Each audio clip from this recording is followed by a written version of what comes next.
This is Freddie Perdue with The Game. Today to update you on your latest in college football. First off, I'm gonna start out with the Miami Hurricanes. The Miami Hurricanes are a team that really are on the cusp of trying to get back to where they want it to be. A team that used to be one of the greatest in college football. But now under Al Golden in his third year, he is trying to build up that defense. And the defense in their spring game this year was a bit lackluster. They were on the losing side of this. Their offenses. On the offensive side, we have Stephen Morris, a guy that has had his chance to sit, but now is a senior now. And with him now at the helm, I really believe that this team has a chance to really be very explosive on the offensive side. In the spring game this year, having 256 yards and 4 touchdowns and 0 picks, hitting guys like Rashawn Scott and Duke Johnson out of the backfield. Duke Johnson, a Heisman candidate going into next season. He is a guy, a sophomore, a rising sophomore, had over 120 yards in the first half. And I really believe that he is one of the more dynamic guys in college football, even as a young guy. The offense as well is led by a guy by the name of Maurice Higgins, a fullback. Yes, a fullback. And a fullback is not normally the big piece of an offense, but with him as a battering ram, as well as a lead blocker for Duke Johnson and the rest of that Miami backfield, with guys like Dallas Crawford, who was a former quarterback coming out of high school. I really believe that he has a chance to really help this offense be a high-flying offense. Now, on the defensive side of the ball, we have Mark D'Onofrio leading that defensive side of the ball, the defensive coordinator, and I'm a bit sour on him. He really hasn't adjusted well to the college game going from Penn State to Miami, and I really believe that D'Onofrio will be the downfall of the Miami defense. He really stays in a lot of cover two and exposes his corners to a lot of deep balls down the field. Guys running 9 routes down the field, skinny posts, and post routes down the field. Double moves as well get exposed in this defense. Denzel Perryman, defensive leader at middle linebacker, is a guy that I really have high hopes for if he can stay healthy. I really believe that with his speed, his ability to read offenses, as well as a guy like a Deion Bush, a young guy, a sophomore, who last year had injury problems dealing with stingers in his shoulder, but coming back healthy this year.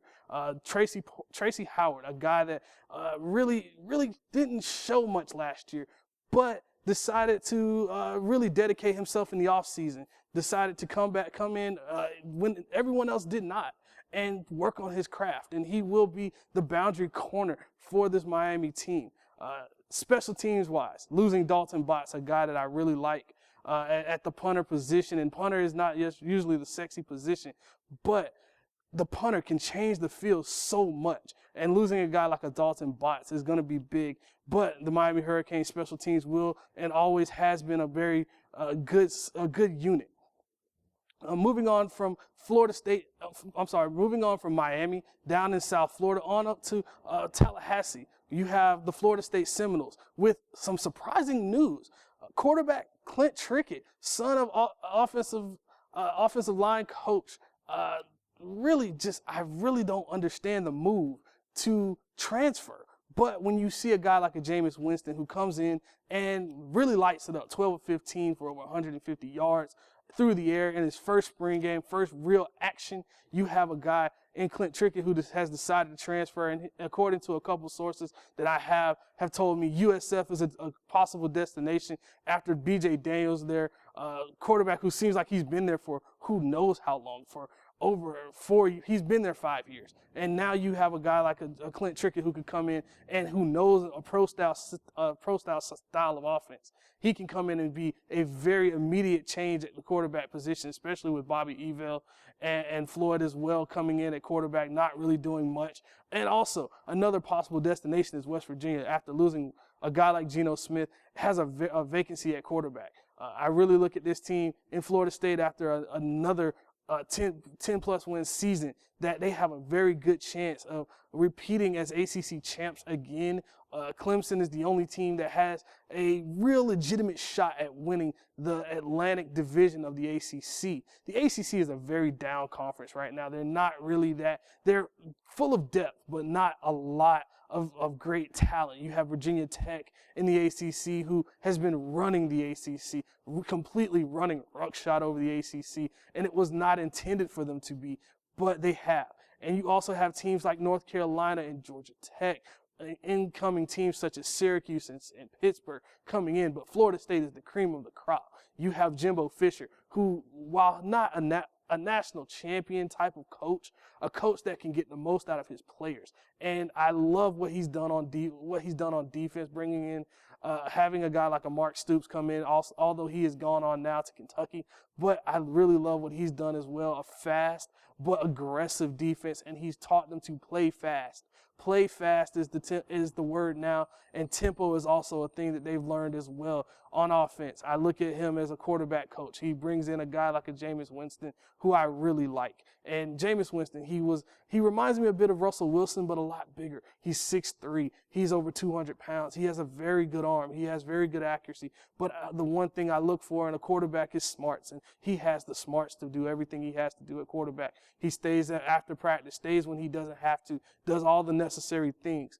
And Florida State has a very good chance of repeating as ACC Atlantic champs as well as ACC champs. Now, going on over to Gainesville, where you have the Florida Gators. Their spring game as well was marred by just bad offensive production. You do have a guy in Kelvin Taylor, son of legendary Florida Gator running back Fred Taylor, who came in and just really did a lot of great things for that team. But Kelvin Taylor, a guy who I think could surpass his own father. Kelvin Taylor, really proficient at the jump cut, and he can really play in a zone blocking system. Not as fast as his dad, but quicker than fast. Very good out of the backfield, has pretty good hands as well. But he's not the only one there. You have a Matt Jones, a 6'3" running back. How many 6'3" running backs do you see? And that is the one greatest thing about Florida. They're going to run the football. Having Jeff Driscoll, the quarterback, he's going into his junior year. I really love what he's doing as well. He's really learning to learn and manage the offense. The one question I do have about him is his injuries. He's had ankle injuries throughout his career, and also his accuracy. His accuracy has not improved, and really he's having to manage the offense, but I saw a lot of great things from him. The spring game is not enough to really go off of, but I really do like the potential that he has. Defensively, this team is going to be stout defensively, having star cornerback Lucius Purefoy coming back, and he'll be playing on both sides of the ball, bringing a dynamic presence to the field, a la Charles Woodson, a guy that can play on both sides and be dynamic in the kick return, punt return game, as well as in screens, going deep down the field. He's probably the fastest guy on the team, and he's the most dynamic guy on the team. Now, I'm going to go out a little bit to the University of Georgia. I really like what Mark Richt has done throughout his tenure at Georgia, and yes, he hasn't won a national title. Yeah, he hasn't. But he's produced 10-win seasons every year except one, and 1 year only. And that was a six-win year. And that year they were a bit down. They were going through quarterback changes and things of that nature. But this team has been consistently a 10-win team and in the SEC title hunt, as well as a couple years into the national title hunt. Aaron Murray goes into his 5th year as a redshirt senior, the unquestioned leader of the team. Malcolm Mitchell, a stud wide receiver that many don't really know about yet, but will know. He took a lot of time at cornerback this year due to a shortage of corners on the team due to suspensions of guys like a Sean Williams, as well as a Cummings, as well as a Bakari Rambo. He played all over in the secondary. But you have Todd Gurley as well coming back. I really like what the running backs have to offer for this Georgia Bulldogs team. Defensively is my question. Where are they going to replace a guy like a Jarvis Jones, a Kwame Gathers, a guy in John Jenkins, a big 365-pound nose tackle in the middle? Where are they going to replace that? But offensively, I think they'll have enough weapons to take over and really let that defense come along. I want to go also out to the University of Alabama. Yes, their spring game hasn't happened yet. Their spring game was actually this coming Saturday, April 20th. But some of the things I want to look forward to seeing with this team is where's their mindset? Simply put, I want to see, are they complacent with winning another national title and being the kings of college football? Will A.J. McCarron improve on last year, coming from being the game manager to now being the guy, the unquestioned leader at quarterback, the guy that Coach Saban can go to and say, I can win a game with you now, don't lose it.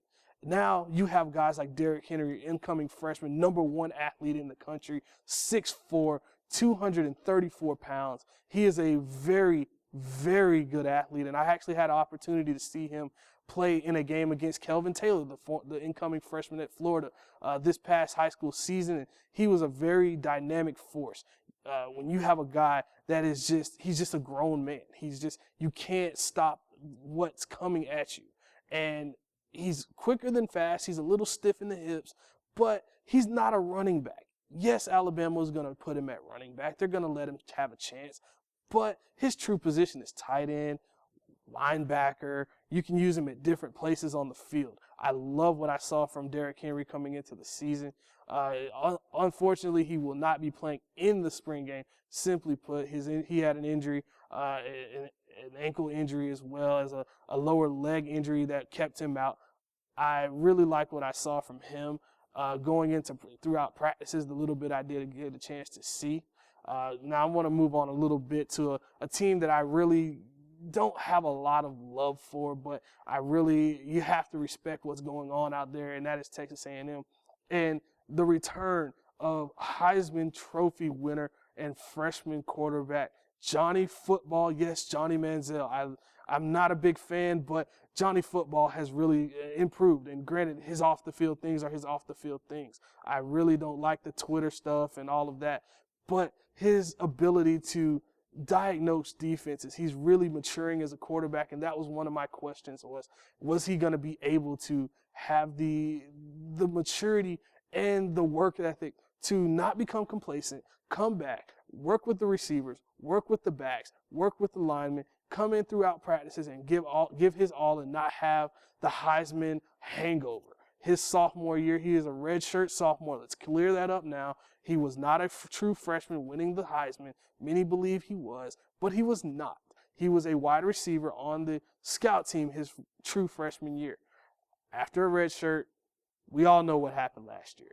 This year, Kevin Sumlin is adding in a couple of wrinkles to that offense, and I want to see Johnny Manziel make that progression from a good quarterback to a great quarterback in an offense that really helps him be very dynamic. I like his running ability, but I would like to see him stay in the pocket a little bit and not throw those interceptions that are unnecessary.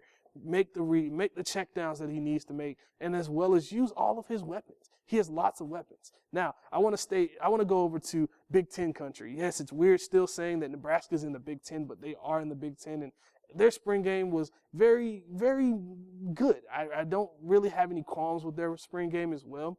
One of the highlights for that spring game was Jack Hoffman, a 7-year-old cancer patient who had a relationship, a friend, almost like a brotherly relationship with former running back Rex Burkhead, and going throughout his cancer treatments, he and Burkhead actually had a very good bond. And Jack Hoffman, almost on his last legs, actually came back to full health and actually had an opportunity to come onto the field and be the running back for one play. And he had a very long touchdown led by his offensive lineman, and it was a great show by the Nebraska team. This really one of the things that I really like about college football. It takes away from all the bad things. They always show all the bad things, but they never show the good things, the things that the players do off the field. And they always report on things about off the field, drugs and alcohol and women, things like that. But you have the great stories like a Jack Hoffman and Rex Burkhead, who will be lifelong friends